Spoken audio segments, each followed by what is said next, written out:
who's keen on the driving games, so he's now giving his opinion on the newly converted stock with lower stub, and seems to be loving a bit on the Berg and bending it nicely.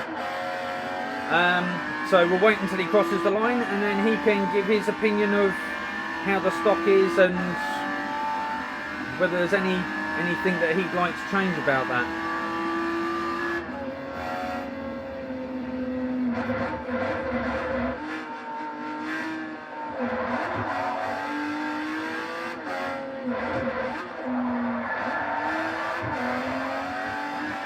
Nicely done over the line, young sir. So,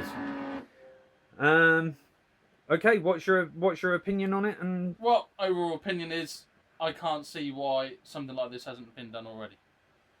As in the stock, I mean, Microsoft are really missing out on something here. As a design, I think it's pretty good what's been done here.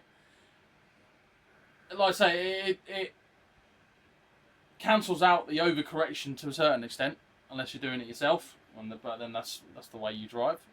That's the way you game. That's the way you game. But yeah, I mean, the handling of it is something that I think Xbox are missing out on, to be honest. So, you know, I would suggest to anyone that something like this is perfect for what you need for racing games. So, for me, I mean, a few tweaks here and there maybe on the aesthetics of it, but that's something you can do by yourself. But I think it's a sound prototype for anything that could be done. well, there's also been added to this, because since you last saw it, we've added elastic bands to give a little bit more. The tension, I mean, I think it's perfect. Like I say, it's not overcompensating. You think about the old arcade games, the old arcade driving games. I mean, self-correcting, bounces back lovely. And this is actually a better driving than, like I say, the old arcade games where you do like the tension was never any good on them games anyway.